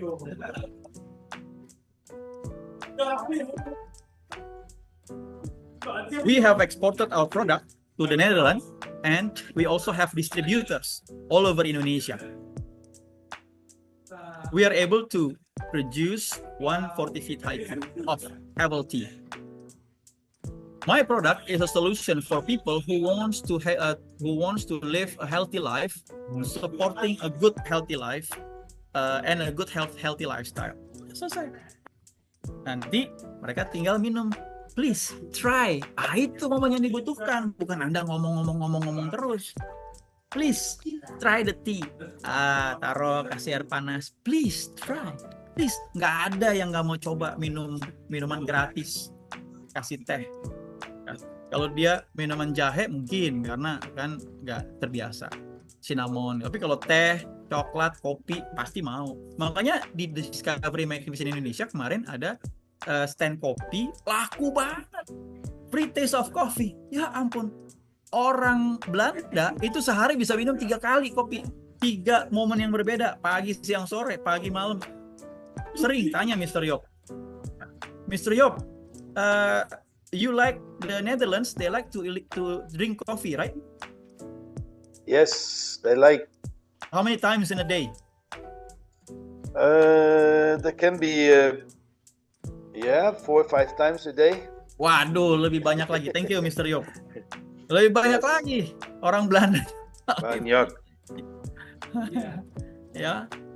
So, itu poinnya. Jadi pertama, one page company profile, produk katalog, media sosial, ya, berupa website, berupa lain-lainnya bisa, dan unique selling point. Ini hal-hal penting yang teman-teman eksportir harus punya saat mau business matching. Kalau ikut nanti ke Discovery Magnificent Indonesia, karena nanti ada business forum, ada business matching di mana para potential buyers akan berdiri mengenalkan namanya dan mengatakan saya datang ke sini mau beli ini, saya mencari ini. Ada yang datang ke sini saya mau invest. Kalau Anda punya produk bagus, di sini laku, saya mau invest gitu. Pokoknya udah deh ya, tapi ketika mau menawarkan, ya ini yang harus disiapkan. One page company profile, produk katalog, media sosial, atau website, atau dua-duanya, serta unique selling point tadi. Dan kalau presentasi cukup 3,5 menit. Nggak usah lama-lama. Setelah itu produknya dicoba. Kalau suka, silahkan dibeli. Gitu. Oke, itu aja Pak Angga. Terima kasih banyak. Assalamualaikum warahmatullahi wabarakatuh. Selamat sore. Dan semangat ekspor. Waalaikumsalam warahmatullahi wabarakatuh. Terima kasih Pak Erik untuk paparannya, sangat menginformasikan sekali tentang proses business matching dan juga cara-cara mengikuti business matching terutama di DMI Expo. Mungkin saya tidak perlu untuk merangkum ataupun summary dari Pak Erik lagi, itu sangat jelas informasi dari Pak Erik dari paparannya. Mungkin saya ingin bertanya sedikit nih Pak Erik sebagai salah satu partner kami di DMI Expo yang sudah ikut juga di DMI Expo 2024, gimana nih Pak pengalamannya selama di DMI Expo, dan mungkin terkait dengan judul kita, topik kita hari ini yaitu business matching, apa yang kira-kira Pak Erik highlight tentang DMI Expo 2024? Silakan, Oke, jadi terima kasih Pak Angga, ini pertanyaannya pas banget karena memang ini adalah hal yang umum untuk diketahui ya. Jadi pertama, saya ikut ke sana, karena ikut ke sana saya buat materinya kayak tadi. Sebelumnya materinya bukan itu. Ini karena ikut ke sana, lalu diminta untuk menyampaikan materi persiapan business matching, makanya saya rubah, ditweak, jadi bentuknya yang tadi itu teman-teman lihat hasil presentasinya. Gitu. Karena pertama, berdiri ngomong, halo Mr. Ganteng, how are you? Apa sih? Ya, ampun dah. Aduh. Makanya supaya nggak begitu, ngomong jangan kebanyakan dan harus ditata. Makanya kayak tadi cukup. Halo, Mr. Ganteng, how are you? Tapi jangan langsung, apa sih? Mending joget-joget ya, lebih kelihatan, lebih entertaining gitu. My name, setelah my name is Neng, I am from Karisma Bahari gitu. Langsung ngomong, I'm the CEO of Karisma Bahari. My product is, misalnya, nih saya kasih lagi nih, keripik tahu. My product is keripik tahu. This is in bahasa because my product is the solution for Indonesians who miss the taste of tahu. And this is crunchy. You can taste it. Thank you, Mister. Please try. Udah selesai begitu. Gitu loh. Itu udah cukup. Kan tadi kelewatan tuh, ya. Kelewatan tentang kapasitas produksi, kelewatan tentang produk unggulannya apa, kelewatan tentang unique selling point-nya apa. Kelewatan nggak apa-apa. Tapi kata pentingnya solusi. Ya, mereka pengen tahu ini buat apa. Ini solusi untuk orang Indonesia. This is solution for Indonesian people who want to have the taste of Indonesian product. Karena di sana ada 2 juta orang Indonesia di Belanda. Ya, 2 juta itu kangen sama banyak produk ya, dari Belanda, dari Indonesia gitu. Ini apa nih? Keripik sih banyak. Ini abon tuna misalnya ya. My name is Joko. I'm from Indonesia. Lupa. Aduh, apa? Langsung, my product is solution if you are hungry. This is solution, but you have to eat with rice. It's perfect. You wanna try? Please try. Udah gitu selesai. Makanya saya buat materi saya lebih sempit gitu, Pak Angga. Jadi apa yang saya sampaikan sebenarnya adalah pembelajaran, datang ke sana belajar, kayaknya harus begini nih, gitu Pak Angga. Oke, baik Pak Erik. Berarti intinya harus singkat, padat, dan informatif ya Pak dalam memperkenalkan produknya. Benar gitu ya Pak ya? Ya, jadi tadi seperti yang kita tahu juga dari Pak Erik juga, jadi mungkin Bapak Ibu juga mendapatkan informasi yang banyak juga dari Pak Erik sesuai dengan pengalaman Pak Erik juga di business matching di Indonesia maupun di internasional, di mana juga Bapak Ibu sebelum business matching harus mempersiapkan beberapa item seperti mungkin brosur atau katalog, dan juga harus mempersiapkan website, sosial media, dan juga business card. Karena nanti di sana Bapak Ibu tidak hanya bertemu dengan 1 ataupun 2 dari buyers, tapi banyak. Contohnya seperti tahun lalu kita menghadirkan hampir 40 buyers yang ada di Jabbers, dan juga semua eksibitor kita memiliki kesempatan untuk memperkenalkan produknya di sesi business matching. Baik Pak Erik, terima kasih banyak untuk informasinya. Bapak Ibu, sekarang kita sudah memasuki sesi Q&A, tanya jawab. Jika Bapak Ibu ada pertanyaan, boleh menyampaikan pertanyaan di kolom chat. Nanti tim kami akan menseleksi beberapa pertanyaan.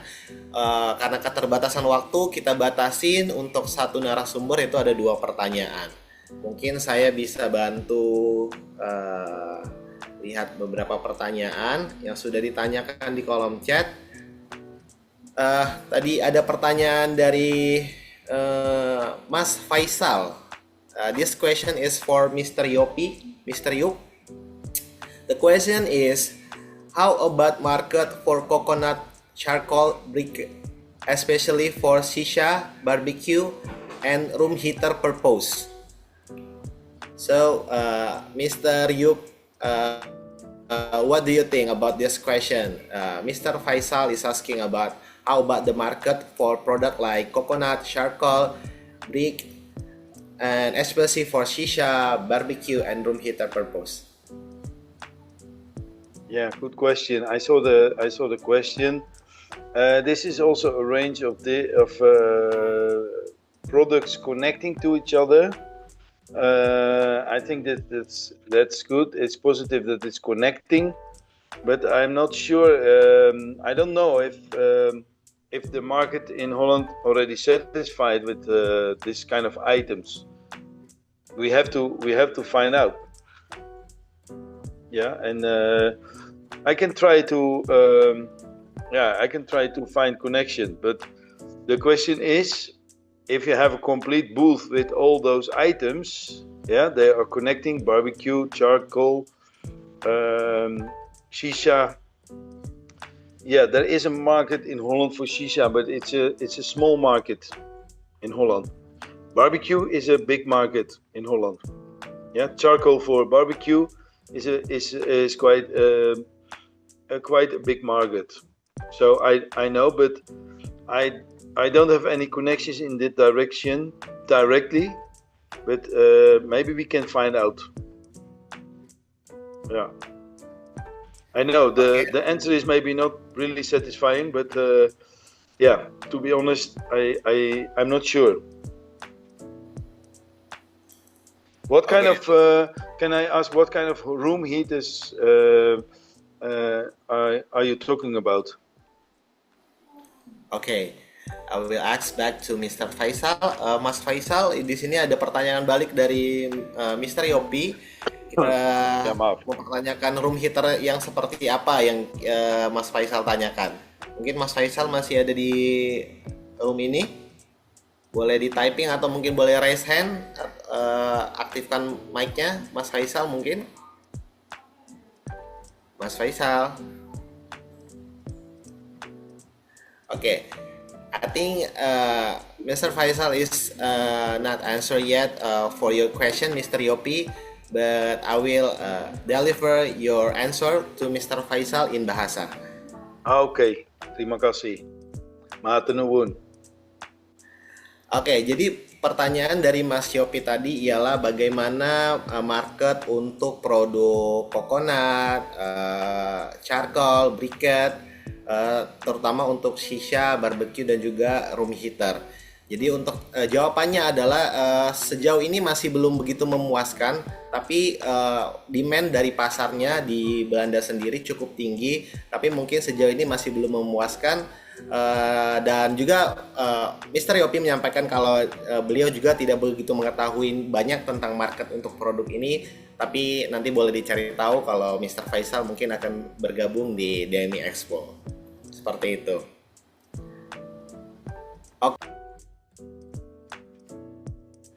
Okay, there is another question, Mr. Yopi, for you.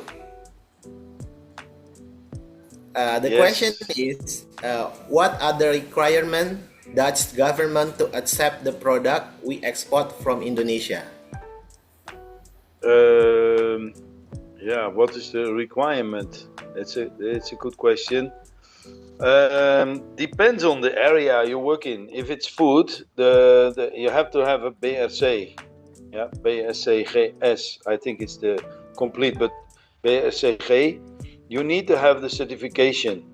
So you need to, if it's about food, you need to work food safe, HACCP. You have to, you have to have all those certifications before you can deliver. Yeah, that means that you know how it is to work food safe. You know how, what is required. Yeah, so this is, and if it's in furniture, you need legal and. What is it? You need to connect to Vlecht certification, yeah, with SVOK. So there is for every branch, for every area you work in, there is a certification, yeah, requirement. So I think that for that you can find easily in the on the web, on the internet, you can find it easily. And I'm sure Pa Erik, or if you have questions specifically in your area, let us know and we can find out. Yeah, but what about cacao beans? Does the Dutch government accept it? I don't know the answer for this question. I don't have experience in this area. I have connections to chocolate factories, chocolate companies. But how about the cacao beans? If they accept it, I don't know. I'm sure it's going to be connected to the requirements, and if you have the certain required certifications. So make sure you have them. Yeah, you can also find in the government government's website, I guess it will be there also. I hope I answer your question. Oke, maybe bisa bantu Mr. Yok, maybe I can help you with that. Yeah. Thank Kalau- you, Mr. Erik. Iya, jadi pertanyaannya kurang tepat kalau ditanyakan ke Pak Yop. Harusnya pertanyaan jawabnya ke orang Indonesia. Kalau Pak Yop itu pertanyaannya yang seperti Pak Yop sampaikan. Jadi di negara saya kalau Anda masukin Coco Beans perlu ini gitu ya. Jadi kalau tadi Coco Beans ya Pak Angga ya, atau secara umum lah, secara umum. Jadi secara umum kita ambil nanti sampelnya Coco Beans. Secara umum eksportir dari Indonesia yang ingin mengeluarkan barangnya dari Indonesia, pabean Indonesia ke negara tujuan ekspor. Ketika di pabean, inilah yang membuat produk itu, membatasi produk itu. Aturannya dibuatnya di situ. Kementerian Perdagangan sebagai kementerian yang sah mengatur tentang perdagangan dalam negeri maupun luar negeri membuat kebijakan dan dititipkan pada bea cukai. Ada bea cukai, bea cukainya Pak Angga nih. Saya Kementerian Perdagangan, saya bikin aturan. Saya titip ya. Gitu. Pak Angga ketika barang keluar kokoa, dia cek kokoa, aturannya apa? Oh, ini aturannya. Kamu ada nggak ini nggak ada, nggak bisa keluar, diem aja di Indonesia. Nah, makanan kebanyakan nggak cuma makanan ya, kita bilang secara umum gitu ya. Jadi kebanyakan aturan yang ada di pabean Indonesia dititipkan nih di Pak Angga misalnya, ini pabean. Kita dalam penjelasan ini Pak Angga nih pabean, orang bea cukai. Yang dititipkan di Pak Angga itu kadang di negara tujuan ekspor nggak dibutuhkan. Contoh, HCCP itu diharuskan di Indonesia untuk produk perikanan, gitu ya. Dititipkan ke Pak Angga, oh perikanan ya, high code-nya sekian ya. Anda harus ada HCCP, ada formulir yang harus HCCP-nya centang. Kalau nggak centang, nggak boleh keluar. Sementara di negara tujuan ekspor, sampai di pabean di sana, HCCP tidak disarankan, bahkan tidak diwajibkan. Nggak apa-apa, bawa aja. Gitu ya, nyebelinnya begitu ya. Tapi ada juga yang standar, contoh SPLK, sertifikat verifikasi legal kayu.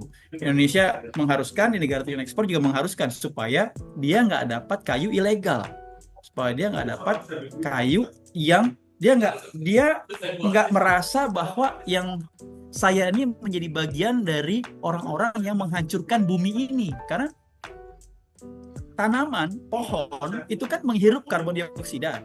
Kita membuang karbon dioksida. Tanaman menghirup karbon dioksida, membuang oksigen. Kita menghirup oksigen, membuang karbon dioksida. Lah kalau tanamannya dihabisin, siapa yang menghirup karbon dioksida makin banyak? Oksigennya makin kurang. Kalau begitu terus, berarti saya menjadi bagian dari orang-orang yang menghancurkan. Kalau di Eropa tuh otaknya udah gitu. Ya, dia nggak mau jadi bagian dalam kejahatan yang seperti itu. Makanya dia mengharuskan. Dapat kayu dari mana? Kan itu bisa dicek SPLK itu, ya. Ini contoh. Nah, kita ngomongin kokoa. Kokoa itu jadi gini intinya. Ada 3 nih. Sekarang dititipkan di Kemendak. Nomor berapa saya lupa. Tapi tahunnya 2024. Nomor 11 kalau nggak salah. 1, pemberitahuan ekspor. Persetujuan ekspor. Persetujuan ekspor. Ya. Ada produk yang harus ada persetujuan ekspor. Kedua, harus ada produk yang ada laporan surveyor. Contohnya SPLK, laporan surveyor. 3, harus ada LS, PE, dan eksportir terdaftar. Sebelumnya kalau ekspor kopi harus jadi eksportir terdaftar. Sekarang nggak, bebas, siapapun bisa ekspor kopi. Makanya coffee shop sekarang latah. Dia kemas, dia ekspor juga. Ya. Nah, 3 hal ini nih sekarang. Jadi sekarang aturannya bukan lagi barang yang bebas ekspor, barang yang dibatasi ekspornya, barang yang dilarang. Enggak, aturan ini dicabut nomor 11 tahun 2000 berapa? Itu dicabut 2011 kalau nggak salah. Sekarang dengan yang nomor 2004 dan 2005 itu sekarang adalah eksportir kalau dia nggak kena 3 hal ini dalam lampiran itu ada, dibuka aja kebijakan ini. Kalau dia nggak ada, maka dia bebas untuk ekspor. Gitu. Koko gimana? Koko masuk dalam hasil pertanian. Kalau dia berupa beans, maka dia masuk dalam hasil pertanian. Ada aturannya tuh. Di mana devisa hasil ekspornya harus disimpan, nggak bisa dipakai dulu. Nah, ini yang repot nih teman-teman. Gitu. Untuk apa devisa hasil ekspor?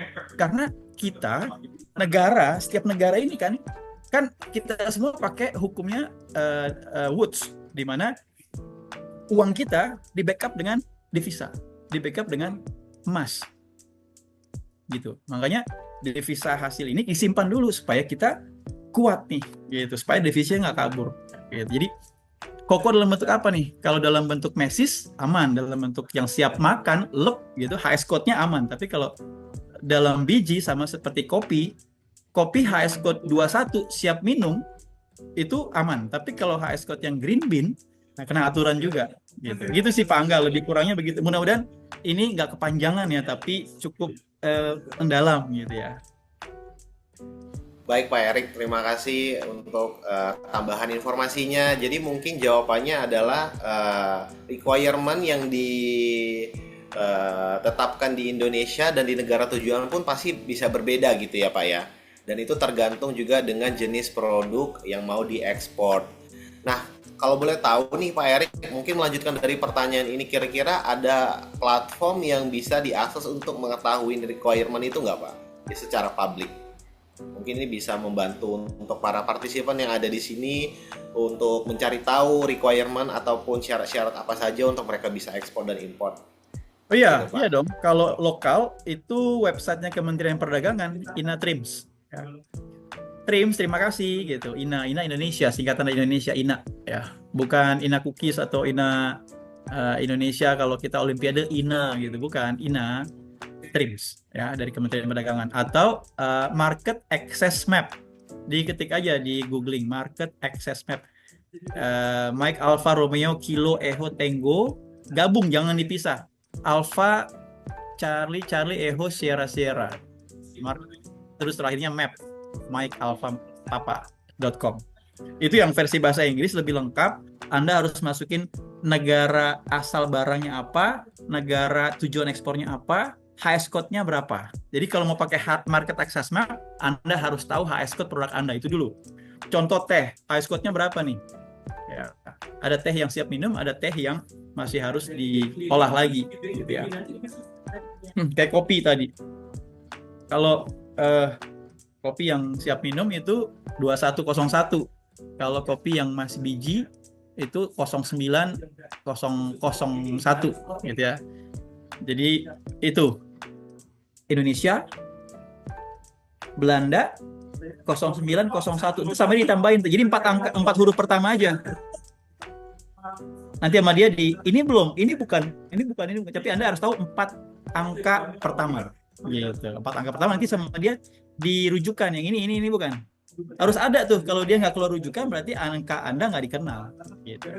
Jadi kalau angka masukkan 0901 ada 09010000 gitu, klik aja salah satu, klik keluar aturannya, lengkap sampai termasuk ada lampiran yang Anda kalau klik Anda bisa download untuk sertifikat Certificate of Origin, surat keterangan asal ya, SKA, bukan SKA yang bukan, itu beda, itu di sana nggak kenal ya, di sana taunya gitu. Saya juga bingung ini orang ngomong apa gitu, yang main gitar sih enak, yang ngomong yang nyanyi gitu ya. Jadi SKA, surat keterangan asal, ada di download, kelihatan, tinggal bawa ke Dinas Perdagangan, isi, bayarnya 25.000. Buat apa tuh kertas? Supaya nanti ketika di sana si importir ini misalnya pakai kertas ajaib itu, dia bilang, oh aman, silakan, nggak usah bayar tarif impor gitu. Atau tarif impornya bisa lebih murah. Jadi kalau China tarif impornya sekarang 125%, kalau Anda pakai surat ajaib ini, importirnya di sana bukan kitanya. Importir di sana begitu dapat barangnya, saya ada ini, oh oke, 5% aja gitu.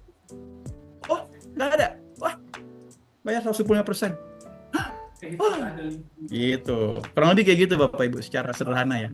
Oke, berarti ada ya Pak platform publik yang bisa diakses untuk mengetahui informasi requirement-nya juga. Mungkin Pak Erik izin boleh dibantu untuk typing di kolom komentarnya Pak. Jadi Bapak Ibu nanti mungkin bisa mengakses tadi alamat websitenya di mana. Nanti Bapak Ibu audiens juga bisa coba mungkin Pak, karena mungkin ada yang masih baru ingin mencoba untuk ekspor dan impor. Oke, terima kasih. Tadi pertanyaannya sudah terjawab. Ini ada pertanyaan lanjutan. Tadi kita sudah ke Mr. Yop dan juga Pak Erik. Mungkin ini kita kasih pertanyaan untuk Pak Jeff kali ya. Ini tadi pertanyaannya dari ada Bapak atau Ibu Emon Matme. Selamat siang Pak, saya dari Dinas Pariwisata Kabupaten Buru Selatan Pak. Di daerah saya banyak produk lokal yang banyak tapi tidak ada wadah atau tempat untuk kami bisa memperkenalkan. Apakah Bapak bisa memberikan trik bagaimana bisa memposting produk lokal kami? Produknya seperti makanan. Ya, makasih Pak Angga. Ya, tadi Pak Eri juga sudah banyak jelaskan ya. Jadi kalau produk-produk makanan, Gimana ya, Pak Jeff? Oke. Pak Angga bisa dengar suara saya? Bisa Pak, tadi terputus sedikit Pak. Putus ya. Oke. Enggak, tadi sudah disampaikan juga oleh Pak Eri juga ya. Kalau soal produk makanan kan sama aja nih. Jadi ntar persyaratannya apa? Jadi kalau menurut saya, kadang kita tidak perlu ngotot ekspor langsung. Kalau misalnya kita juga bisa mungkin tidak langsung ekspor secara mandiri, tapi kita bisa lewat eksportir lokal dulu. Jadi kita menyuplai ke eksportir lokal. Kedua, yang paling gampang, kalau misalnya cara perizinan kita masih belum kuat, misalnya syaratnya hanya masih PIRT gitu ya. Nah, targetnya mungkin ke beberapa negara yang tidak terlalu mempermasalahkan dan mengirimnya dalam kapasitas kecil, seperti ke Singapura, ke Taiwan, Hong Kong, Saudi Arabia. Itu masih bisa, itu kalau di bawah 30 kilo kita kirim dengan PIRT, dan ini bisa dibantu dengan beberapa beberapa jasa pengiriman ya. Kemudian targetkan juga teman-teman diaspora. Diaspora itu banyak menyebar di mana-mana. Kemarin saya baru pulang dari Taiwan, dan itu ada satu kampung, satu daerah isinya orang Indonesia sama orang Vietnam, dan satu jalan isinya toko-toko Indonesia dan restoran Vietnam, banyak banget di situ gitu. Dan semua itu pada kumpul gitu ya. Dan setiap negara kayak Hong Kong, Taiwan, Singapura tuh ada kayak gitunya. Dan mereka sebenarnya adalah salah satu target market kita juga. Jadi nggak sebenarnya bisa menargetkan yang kapasitas kecil ke mereka. Jadi caranya gimana? Bisa dengan mempromosikan produknya dibanding antara ongkos kirimnya yang untuk dengan paket kargo, misalnya pakai Abang Express ya, ada Abang Express, itu mereka ada pengiriman ke Taiwan gitu dengan harga rendah atau indeks gitu ya. Itu dipaketkan harga produknya sama harga ongkos kirimnya, dibuat di Instagram, diiklankan, diiklankan ke area di Taiwan misalnya, sehingga mereka para TKI sana bisa menerima nih, oh ternyata ada nih produk dari Indonesia, satu kardus bawang goreng 200 biji harganya sekian, udah sampai Taiwan gitu. Itu akan lebih gampang daripada kita menawarkan produk yang belum termasuk ongkos kirim, karena mereka akan bingung ya, ini gimana cara ngirimnya gitu, kalau ribet gitu. Jadi pakai paketnya. Nama kampungnya bukan kampung sih, nama daerahnya. Nah, kalau di Taiwan, di Taichung kemarin ya, namanya ada ASEAN Plaza. Oke, terima kasih Pak Jeff. Iya. Jawabannya mungkin tadi juga bisa saya menambahkan, seperti juga tadi ada di paparannya Pak Jeff juga, mungkin tadi dari Ibu Emon, tadi kan pertanyaannya kalau ada produk dari daerahnya yang masih belum memiliki highlight yang kuat ataupun belum terekspor keluar, itu bagaimana caranya? Mungkin langkah awalnya dulu Ibu mungkin bisa tergabung dengan asosiasi yang ada di Indonesia. Nanti dari situ Ibu atau Bapak bisa mendapatkan informasi tentang bagaimana untuk proses ekspor impor. Dan tadi yang sudah disampaikan oleh Pak Jeff juga, kalau kita juga harus membangun relasi yang kuat, termasuk dengan diaspora yang ada di negara tujuannya ataupun bisnis komunitas yang ada di negara tujuan, sehingga bisa membantu untuk kita proses ekspor importnya. Kurang lebih seperti itu ya Pak Jeff ya? Betul Pak Angga, terutama sebenarnya kalau dari daerah ya, biasanya itu orang Indonesia itu sangat kuat nilai kekeluargaannya. Misalnya Bapak dari daerah Ternate gitu ya, cari orang Ternate yang ada di luar Indonesia, itu pasti sangat kuat hubungannya, persaudaraannya, dan mereka pasti akan bantu. Loh, ya. Oke, baik Pak Jeff. Mungkin karena mengingat waktu kita sudah cukup, saya tutup pertanyaannya untuk hari ini. Sebelum kita mengakhirin, saya ingin mengucapkan terima kasih banyak juga untuk semua speakers kami. Ada Pak Jeff Kristianto, ada Mr. Yopi, dan juga ada Pak Erik. Sebelum kami menutup, izinkan kami untuk memperkenalkan sedikit kepada Bapak Ibu tentang DMI Expo. DMI Expo ialah Trade and Tourism Expo yang tahun ini juga kami tambahkan investment. Nanti ini DMI Expo ini akan berlangsung di Hall 3 Jabbers Utrecht di Belanda, di Netherlands pada tanggal 30 Oktober sampai 2 November. Ini adalah tahun kedua kami Bapak Ibu untuk menyelenggarakan acara ini, yang dimana tahun lalu banyak sekali outcome ataupun output yang sudah kami dapatkan, dan kami berharap di tahun 2025 ini bisa menjadi lebih baik. Salah satu contoh hasil dari DMI Expo 2024 ialah terjadinya bisnis deal sekitar senilai 1,7 juta euro dari semua eksibitor yang ikut berangkat ke DMI Expo di Belanda. Dan untuk menginformasikan Bapak Ibu, jika ada yang ingin tertarik atau ingin tahu lebih lanjut tentang DMI Expo ini sendiri, di layar Bapak Ibu kami menampilkan ada promo spesial sampai akhir Juni nanti senilai sekitar 20%. Bapak Ibu bisa mendaftarkan secara langsung. Jika ingin mengetahui informasi lebih lanjut, Bapak Ibu bisa men-scan QR code yang ada di kanan layar Bapak Ibu untuk DMI Expo information, dan juga QR code di sebelah kiri Bapak Ibu untuk form registrasi jika Bapak Ibu berniat untuk bergabung di DMI Expo 2025. Atau jika ingin ada pertanyaan lebih lanjut, Bapak Ibu bisa menyampaikan pertanyaan Bapak Ibu melalui kontak yang ada di layar Bapak Ibu. Terima kasih kami ucapkan sekali lagi untuk semua Bapak Ibu ataupun partisipan yang sudah tergabung di webinar hari ini. Terima kasih untuk speaker kami, ada Pak Jeff Kristianto, ada Mr.